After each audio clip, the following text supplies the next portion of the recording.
Collaboration and complexity working together for mutual benefit. I'm Ian Couper, and I'm looking forward to sharing with you on this topic when we meet at the AfriPen conference in Nairobi later this month. Interprofessional education is something we all believe in. I assume so, we would not be attending the AfriPen meeting. But I want to ask why? Why interprofessional education? What does it achieve? Does it achieve anything? What is it about IPE that we want to promote it? So let me be provocative. I'm not sure that IPE makes any difference. Can we see the impact of IPE? Well, there have been systematic reviews on that, and many of them are equivocal and don't come out with very clear answers on that. The challenge, I think, is that until there's interprofessional collaboration, interprofessional education has little impact.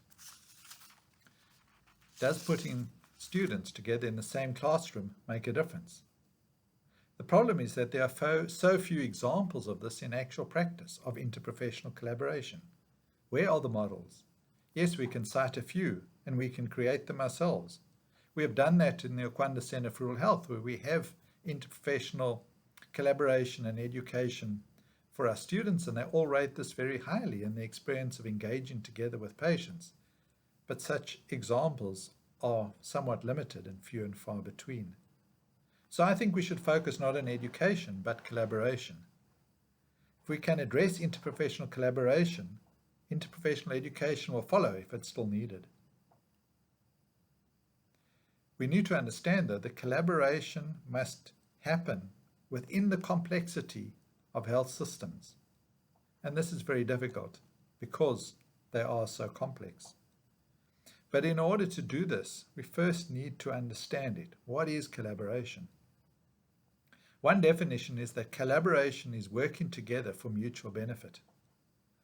This working together produces something new, a whole that is greater than the sum of its parts.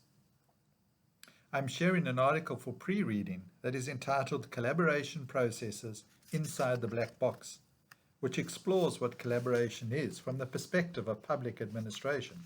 I think it's a very useful article to think about collaboration. Why do we collaborate? Do we have a shared understanding of this? What is our motivation for it?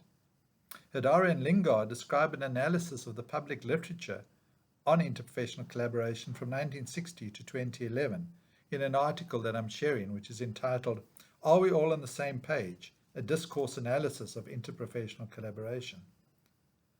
They suggest that interprofessional collaboration is not a single unified concept, but that there are a number of concepts, but particularly at least two major ideas, which they describe as utilitarian and emancipatory discourses.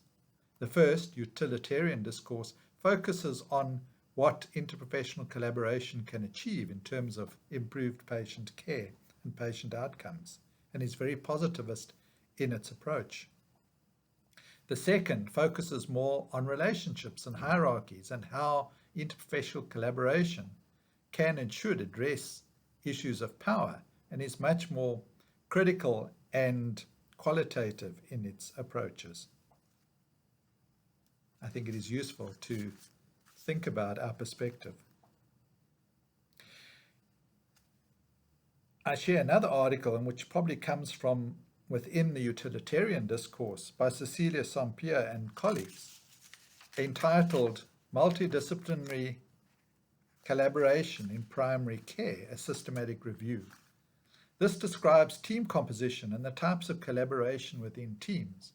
It is useful to think about in terms of what happens within teams and how collaboration can be different according to how teams are structured or what their focus is, and links to the issue of motivation for collaboration. It is significant that almost every article on interprofessional collaboration refers to complexity.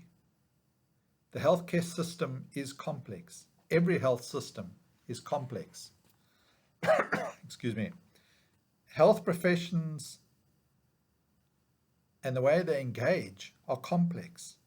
Patient presentations are complex. Life is complex. We have to be realistic in a complex situation. So if we want to tackle hierarchies of power for the sake of the people we serve, the patients and communities, we must not expect to make major changes, at least in the short term. Adaptive action, which is an approach to addressing complex systems in which problems seem intractable, focuses on making one change in the pattern of a system that can lead to overall change over time. In our session together, I hope to take us through an exercise looking at collaboration that will lead each of us to identify that next step for ourselves in our contexts. Until then, I hope you will reflect on what collaboration means for you in wherever you are working in the context that you are faced with. I look forward to that. Thank you.